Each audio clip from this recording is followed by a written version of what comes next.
I am Amy Montemuro with Harvard Divinity School, and this is Divinity Dialogues, conversations on faith, purpose, and bearing witness. Today, we continue our series of special edition interviews with this year's Gomes Distinguished Alumni Honorees. Each year, the Alumni Council honors the legacy of Reverend Gomes by recognizing graduates whose excellence in life, work, and service pay homage to the mission and the values of the Harvard Divinity School. From investigative journalism to intersectional poetry to Buddhist ministry and bioethics and medicine, this year's honorees bring the Divinity School's vision, working in service of a just world at peace across religious and cultural divides, to fruition. Each week in June, we'll hear the stories of our honorees. This week, we'll hear from Dr. Omar Sultan Haque, who earned 2 degrees from Harvard, among others: a Master's of Theology degree from the Divinity School in 2004, and an MD from the medical school in 2008. Dr. Haque is a physician, social scientist, teacher, and philosopher who studies big questions ranging across medicine, religion, and bioethics. A production note: this interview took place in April 2021 in the midst of the COVID-19 pandemic. Dr. Haque and I met over Zoom to avoid travel and practice good public health measures. And to get us started, can you say a little bit about your relationship with religion and/or spirituality, and particularly the role it may or may not have played before you joined the Divinity School community?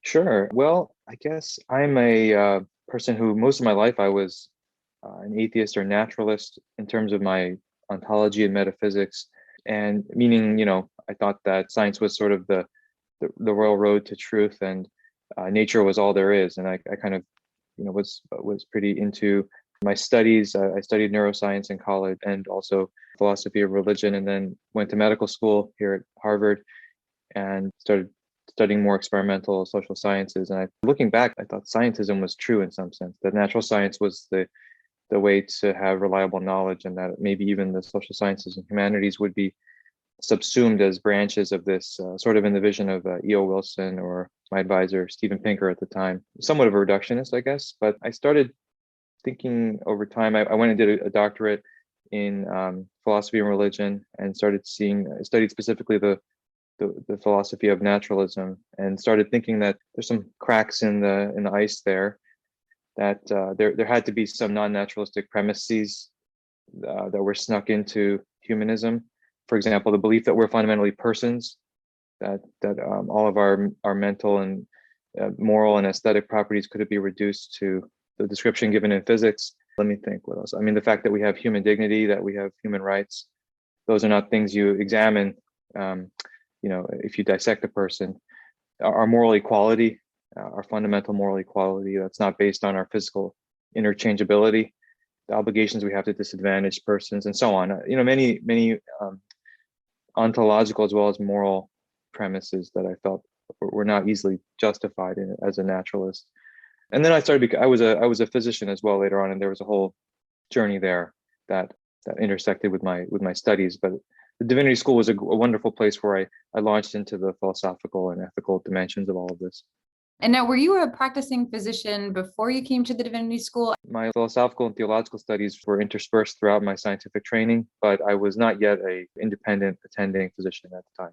All right, thank you. And we'll be asking you a few more questions about your career as a physician, among other things, coming up in a bit here. So one thing we wanted to ask you about, people can be surprised when they learn that the Divinity School is a non-sectarian, multi-faith organization. Frankly, you don't even have to be religious to attend. And our student body represents approximately 30 different religious traditions and denominations each year. What is something else that may be surprising about the school? Yes, definitely true that it's a very unique place. And I think the biggest thing that it meant to me in along the direction that you describe is a place where you can really explore any of the dimensions of values and spiritual traditions, and even outside of those. I mean, there's a whole track for humanists and secularists. It's a place for serious philosophical and ethical study. And I particularly just enjoyed the time being able to reflect on those things. And I thought of it as just sort of a detour, but it really became a main highway in my life. Excellent. Shifting a bit more broadly here, from your perspective, how can we as individuals find our way to lead with ethics and with compassion, and particularly when we're weathering difficulties? Hmm. Yeah, I did a talk with the Religion and Practice of Peace program a couple of years ago. It reminds me of this question, how to find peace between different worldviews and things like that. But I think the first thing would be to engage people who we disagree with intellectually and morally. It's so easy for us to kind of find people who we agree with. I think that leads to self-censorship and lack of dialogue. And I think the Divinity School aims to open the discussion up, open inquiry, and respectful, constructive disagreement between people, even if they don't see eye to eye, acknowledging our own fallibility, that we don't know everything, we can learn from others, looking for common interests across difference, and moving those to the top of our agenda. For example, I know I saw a project on how people on the left and right focused on childhood poverty as a common cause they both cared about. And then I think also looking to our common humanity as a way to motivate moral action can be very productive, as opposed to all of the differences that, however interesting they are. If you ask people to look at things from God's point of view, they actually, rather than inflaming differences, it can actually abstract people away from their ego and their own environments, and then they're able to sort of imagine other people's perspectives a little bit easier, because it's even shown in couples therapy that if you ask people to imagine the other person's point of view and that person to imagine your point of view, it's not as good as asking, how would a third party who cares about both of you, who's wise and benevolent, think about what you're saying and think about what your partner is saying? And what that does is it allows each person to not only think about the other person, but themselves. Because often the problem is our own egos getting in the way. So that's a kind of secular surrogate for thinking about it from God's point of view. And interestingly enough, that's been studied in like the Israeli-Palestinian conflict, and it does increase the attribution of moral worth to outsiders. There's another interesting psychological mechanism called motive asymmetry bias, which means that when we think of what's happening in a group conflict between two people or even two groups, we often assume that the other side just is doing what they're doing because they hate us, and we're doing what we love, and we're trying to protect our own values and help our people. But if you get people to think about how the other group also is doing what they do for the love of their people or something that is deeply valued for them, and also that we might be doing things also out of aggression and hate, that reduces this motive asymmetry bias. That's another one that's really cool. So you can see that at work in actual conflict. Third thing that's really interesting, I think, is the idea of sacred values. When you look at negotiations, you see the economists always say, "Oh, just offer money," or just give people material goods and incentives to trade things off, like things that they value as sacred. This is where I think the religious studies and theological scholars and anthropologists understand things a little more deeply. That people will be willing to lose money to preserve sacred values or things that they find sacred. So that's an often important part of negotiation and peacemaking. Giving symbolic gestures of difference across difference really helps people understand, or kind of like softens people's hearts, and so many other things like this. I think there's a huge source of knowledge in the social sciences that can be applied to these kind of questions. So this brings us to a couple of questions about your education and what your education has brought to fruition for you in your day-to-day experience. You have a number of different roles that you play in the community, but the first one I wanted to ask you about, as a physician with a master's in theology, how do you foster respect for pluralism in your everyday life? I'm going to pause for a moment to answer a listener question, which is, what is pluralism? My word nerd caveat is that pluralism is a small word that encompasses a big idea. That said, one definition is the quality or state of being plural. And the key concept here is the existence of different types of people, beliefs, and ideas within the same society. I'm a doctor. I have postdoctoral training in psychology, and I'm board certified in the American Board of Psychiatry and Neurology, but also obesity medicine. Outside of the university, I run two clinics, both which I got interested in because of my social science work is on stigma and dehumanization, and these two clinics focus on two stigmatized groups. One is it's a depression clinic, and the other one is a obesity clinic. pluralism can arise for my patients, at least, and people I've seen. I also worked in state hospitals in Rhode Island and Massachusetts for many years. There are different forms of life that just exist in human community that are different equivalent goods that and blessings and gifts that people have been given. And helping people see those things will help them flourish and help us flourish as a community. There's also different forms of privileges and burdens in life, both with health and illness, disability status, access to care, socioeconomic benefits, and that having this healthy pluralism or healthy space for seeing all these good things in life and also difficulties in life that are not distributed randomly or equally is not a form of relativism or nihilism. We can still bring a kind of normative filtering of what's good and bad, even if we still see that there are different ways of living in the world and being in the world for whatever reason. And I think you were just starting to get to my next question, which is, can you tell us a bit more about the barriers to fostering pluralism, or frankly, if you wanted to take it into this idea of human flourishing, if you wanted to take it into that space, how do you use what you learned at the Divinity School to overcome these barriers? Yeah, I think that I primarily, even though I'm a physician and teacher and a researcher and other things, I'm at my heart really a philosopher type of person. So I think of these questions philosophically, and I think of the COVID pandemic recently. I think that's a good lens to look at a lot of these questions. So, for example, I was working on a project on how to preserve the Americans with Disabilities Act and disability rights for patients' access to care who have disabilities, even though on a strictly rational accounting of things, one could make an argument for why somebody who has some kind of disability should be not prioritized in medical caregiving. So that's kind of coming at it from a utilitarian philosophy. And I think a lot of the things I started learning in the Divinity School, looking at more deontological approaches to morality. My clinics start with the word dignity, because the dignity of the human person should be the center of our good society. And in the case of coronavirus with persons with disability, this is a good example because reason doesn't tell you which way to go. There's like a pluralism of moral and ethical theories about how to solve this problem. But if you start with a lens of dignity and equality and human rights, you get a totally different answer to how should you interact with somebody who is going to need more time on the respirator, is going to take up more resources, as opposed to an alternative rationalistic or utilitarian framing that sees that person as a burden, or as almost, in its extreme can go towards like the way the Nazis did medicine.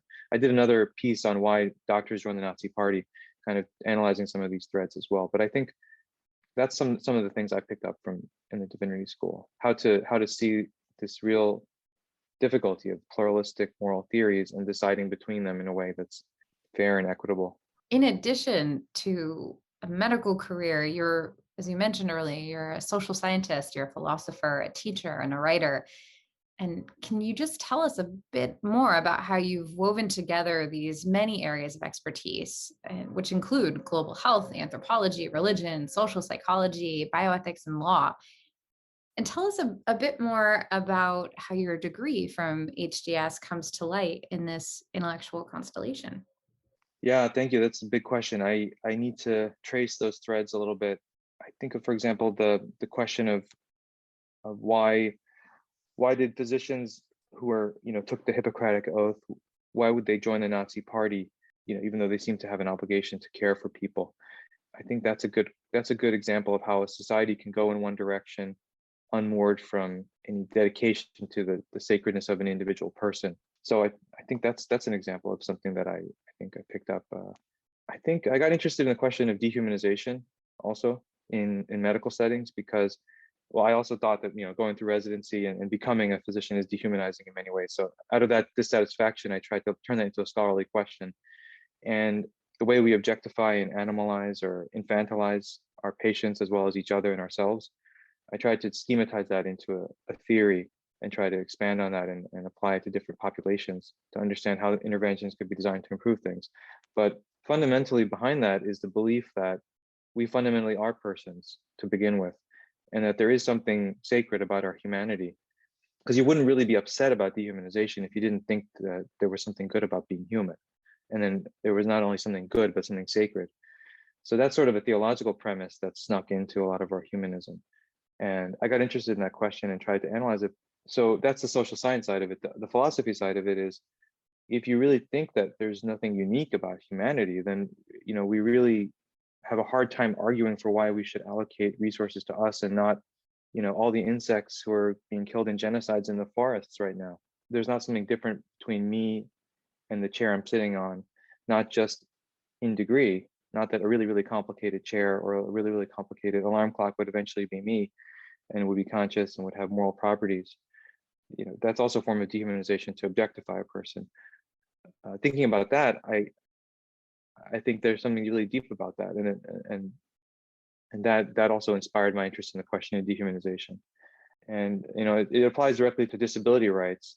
And why would you prioritize the value of a person in a society, in a hospital, if they didn't have intellectual capabilities in the same way that a neurotypical person would? How do we really justify our care for people who are not flourishing in the way that would be valuable to a society? And I think there's many theological accounts of why we have those obligations, but there's only one worldview that I found didn't have an account of that, and that was sort of the naturalistic worldview. And that's how I got interested in these questions, because there was a disconnect between my moral experience as a clinician and sort of my worldview as a naturalist or an atheist. Every day I was caring for people and just having this intuitive experience of doing good and doing the right thing, regardless of what they looked like, regardless of what they smelled like, how much it cost to care for them, across many differences. And I felt this disconnect between my moral experience of the world, my belief in our fundamental equality and so on, and the worldview I was living in. So I think that might be a way to tie up some of my intellectual and personal beliefs.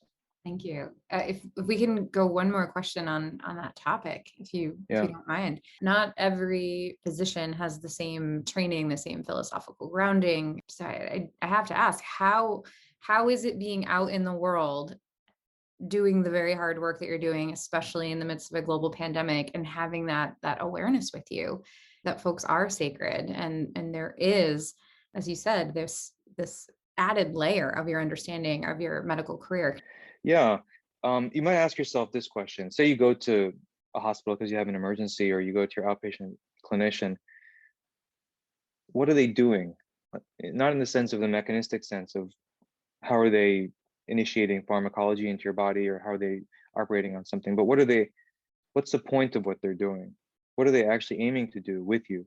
Not just with your body, but with your whole life and all of your relationships.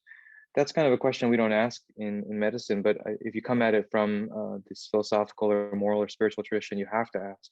And so I do think about that a lot. And it's really the question of what is human flourishing? What does it mean to flourish as a human being? And oftentimes our definitions are mechanistic. They are dehumanizing, and they just try to bring a person to species typical functioning or something like that. And it ignores all the existential and moral and spiritual dimensions of the person. And without that teleological account, teleology means telos, a purpose and end for the human person. Without that teleological account of what the point of medicine is and what the point of a human life is, we really can't figure out what is the right intervention for the right person at the right time in the right context. And so I think of that all the time, both in all the work I do. What's missing in someone's life, but also what is something that we can help bring to them in caregiving beyond just sort of the protocol of what medication might be indicated. For patients with depression, for example, a lot of the psychotherapy is very pessimistic. It comes out of the Freudian antipathy towards the spiritual. And one analogy I like is that it describes us as two-dimensional stick figures, meaning you ever seen one of those animations where there's a two-dimensional account of people interacting, and then all of a sudden it becomes three-dimensional? Because a lot of our psychotherapy and social science and medicine is two-dimensional, meaning it mistakes us for stick figures, even though we have a vertical dimension. It ignores the vertical dimension to life entirely.